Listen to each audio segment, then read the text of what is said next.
Hi అండి. నమస్తే. Welcome back to Telugu buddies.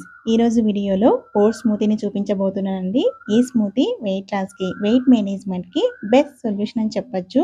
ఈ స్మూతీని తీసుకోవడం వల్ల ఫైబర్, యాంటీ ఆక్సిడెంట్స్, ప్రోటీన్ మరియు ఒమేగా 3స్ పుష్కలంగా అందుతాయండి. ఇందులో మనం షుగర్ గానీ, మిల్క్ గానీ ఏవి కూడా యాడ్ చేయట్లేదు. కాబట్టి దీన్ని ఎవరైనా కూడా తీసుకోవచ్చండి. ఈవెన్ డయాబెటిస్ ఉన్న వాళ్ళు కూడా దీన్ని హ్యాపీగా తీసుకోవచ్చు. బ్రేక్‌ఫాస్ట్‌కి బదులుగా మీరు ఈ స్మూతీని తీసుకోవడం వల్ల వెయిట్ అనేది చాలా కంట్రోల్‌లో ఉంటుంది. ఆకలనేది అస్సలవ్వదు. సో, మన వెయిట్‌ని కంట్రోల్ చేస్తూ, మనకి ఎన్నో రకాల పోషకాలను అందించే ఈ ఓట్స్ స్మూతీని ఎలా ప్రిపేర్ చేసుకోవాలో చూసేద్దాం. దీనికోసం ఒక బౌల్‌లో 4 టేబుల్ స్పూన్ల రోల్డ్ ఓట్స్‌ని యాడ్ చేయండి. ఈ రోల్డ్ ఓట్స్‌లో ఫైబర్ కంటెంట్ అనేది చాలా ఎక్కువగా ఉంటుందండి. ఇప్పుడు ఇందులో 1 గ్లాస్ వరకు వాటర్‌ని యాడ్ చేయండి. ఇప్పుడు దీన్ని 10-15 నిమిషాల వరకు నానబెట్టండి. ఇలా నానబెట్టడం వల్ల ఓట్స్ నుండి ఫైటిక్ యాసిడ్ అనేది రిలీజ్ అవుతుందనమాట. మీకు గ్యాస్ గానీ, బ్లోటింగ్ ప్రాబ్లమ్ గానీ, ఇండైజెషన్ ప్రాబ్లమ్ గానీ ఉన్నట్లయితే ఓట్స్‌ని ఓవర్‌నైట్ గానీ, లేదంటే 2-3 గంటల వరకైనా నానబెట్టుకోవచ్చండి, సరిపోతుంది.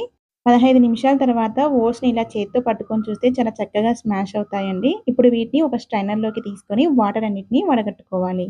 ఇలా వాటర్ అన్నీ వడగట్టుకున్న తర్వాత ఈ ఓట్స్‌ని ఒక బ్లెండర్ జార్‌లోకి తీసుకోండి. ఇప్పుడు ఇందులోకి 1 గ్లాస్ వరకు వాటర్‌ని యాడ్ చేయండి. ఇప్పుడు ఇందులో 1/4 కప్ వరకు వేయించిన పల్లీలను యాడ్ చేయండి. ఇందులో ప్రోటీన్స్ అలాగే నేచురల్ హెల్తీ ఫ్యాట్స్ అనేవి చాలా ఎక్కువగా ఉంటాయండి. నెక్స్ట్ ఇందులోకి 1 టేబుల్ స్పూన్ వరకు ఫ్లాక్స్ సీడ్స్‌ని యాడ్ చేయండి. ఇందులో ఒమేగా 3 ఫైబర్ అనేవి పుష్కలంగా ఉంటాయండి. అంతేకాదండి, ఇవి హార్మోన్స్‌ని కూడా బ్యాలెన్స్ చేస్తాయి. నెక్స్ట్ 1 టేబుల్ స్పూన్ చియా సీడ్స్‌ని యాడ్ చేయండి. నెక్స్ట్ ఇందులోకి హాఫ్ టేబుల్ స్పూన్ వరకు దాల్చిన చెక్క పౌడర్‌ని యాడ్ చేయండి. నెక్స్ట్ ఇందులోకి ఒక ఖర్జూరాన్ని యాడ్ చేయండి. స్వీట్‌నెస్ ఎక్కువగా కావాలనుకున్న వాళ్ళు 2, 3 ఖర్జూరాలైనా యాడ్ చేసుకోవచ్చండి. నెక్స్ట్ బాగా పడిన ఒక అరటిపండును యాడ్ చేయండి. ఇప్పుడు వీటన్నిటిని ఫైన్ పేస్ట్‌లా వచ్చేంత వరకు బ్లెండ్ చేసుకోండి. తర్వాత వీటిని సర్వింగ్ గ్లాస్‌లోకి సర్వ్ చేసుకోండి.